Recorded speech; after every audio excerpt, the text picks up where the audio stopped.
പുതിയൊരു വീഡിയോയിലേക്ക് എല്ലാവർക്കും സ്വാഗതം. ഇന്ന് നമ്മൾ തയ്യാറാക്കാൻ പോകുന്നത് നല്ല ടേസ്റ്റിയായ നല്ലൊരു കറിയാണ്. അതിനായിട്ട് ചക്കക്കുരു ഒരല്പം നമ്മൾ കട്ടി കുറച്ച് ചെറുതായിട്ട് അരിഞ്ഞെടുത്തിട്ടുണ്ട്.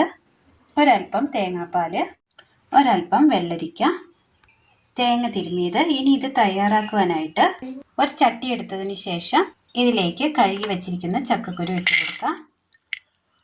അല്പം വെള്ളം ഒഴിച്ചു കൊടുക്കാം.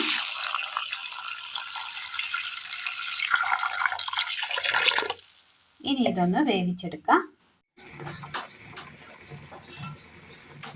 ചക്കക്കുരു നന്നായി ഒന്ന് തിളച്ച് കിട്ടിയിട്ടുണ്ട്. ഈ സമയം ഇതിലേക്ക് വെള്ളരിക്ക ഇട്ട് കൊടുക്കാം.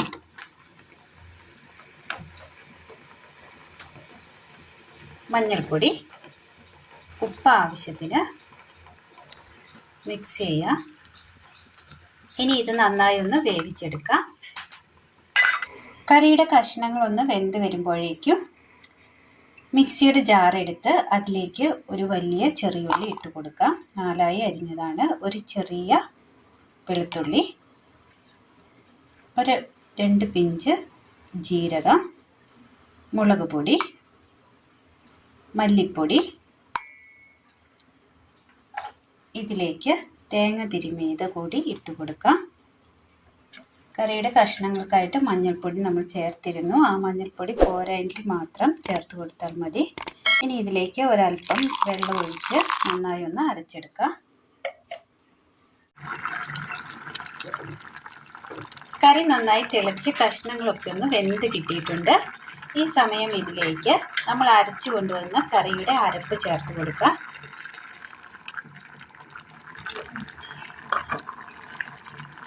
നന്നായി ഒന്ന് ഇളക്കി കൊടുക്കുക.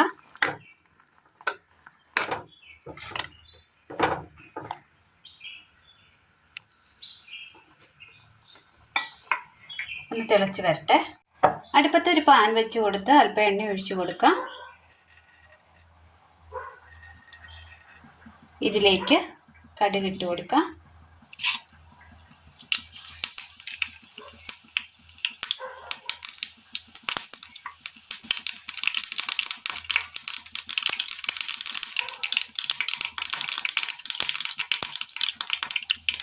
കടുക് ഒന്ന് പൊട്ടിക്കഴിയുമ്പോൾ അറ്റം പിളർന്ന പഴുത്ത മുളക് ഇട്ട് കൊടുക്കാം.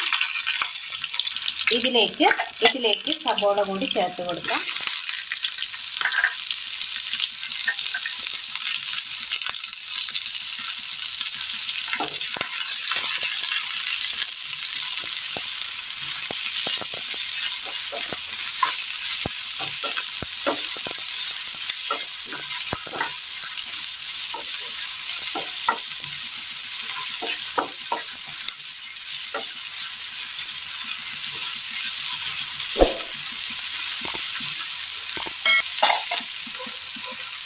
ഇനി ഇതിലേക്ക് കറിവേപ്പില,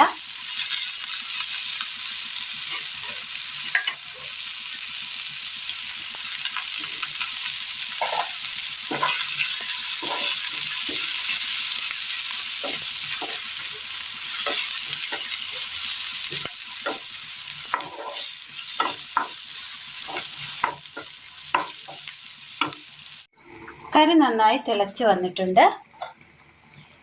ഇനി ഇതിലേക്ക് ഒരല്പം പാൽ ഒഴിച്ചു കൊടുക്കുകയാണ്. തീ ഓഫ് ചെയ്യണം. ഒന്ന് മിക്സ് ചെയ്ത് കൊടുക്കാം. ഇതിങ്ങനെ തയ്യാറാക്കുമ്പോൾ നല്ല ടേസ്റ്റാണ്. എല്ലാവർക്കും ഒന്ന് ചെയ്ത് നോക്കാവുന്ന സിമ്പിൾ റെസിപ്പിയാണ്. ഇപ്പോൾ ഈ ചക്കക്കാലമൊക്കെ ആയതുകൊണ്ട് തന്നെ ചക്കക്കുരു നന്നായിട്ട് എല്ലാവരുടെയും വീടുകളിലും ഉണ്ടായിരിക്കും. അപ്പോൾ ഒന്ന് ചെയ്ത് നോക്കാൻ പറ്റിയ നല്ലൊരു റെസിപ്പിയാണ്. ഇനി ഇതിലേക്ക് ചേർത്ത് കൊടുക്കാൻ പോകുന്നത് 2 കുടംപുളിയാണ്. തീയിൽ നമ്മൾ തിളപ്പിക്കാൻ വെക്കുന്നില്ല. ജസ്റ്റ് വാങ്ങിയതിന് ശേഷമാണ് പുളി ഇട്ട് കൊടുക്കുന്നത്. അത് അങ്ങനെ ആ ചൂടിലിരുന്ന് പുളി ഇറങ്ങിക്കോളും. കഴിക്കാനാകുമ്പോൾ അതൊന്ന് ഇളക്കി എടുത്താൽ മതി. പുളി ഒന്ന് വഴഞ്ഞ് കിട്ടിയിട്ടുണ്ട്. ഇത് നമുക്ക് കറിയിലേക്ക് ചേർത്ത് കൊടുക്കാം. കറിയിലേക്ക് ഇട്ട് കൊടുക്കാം.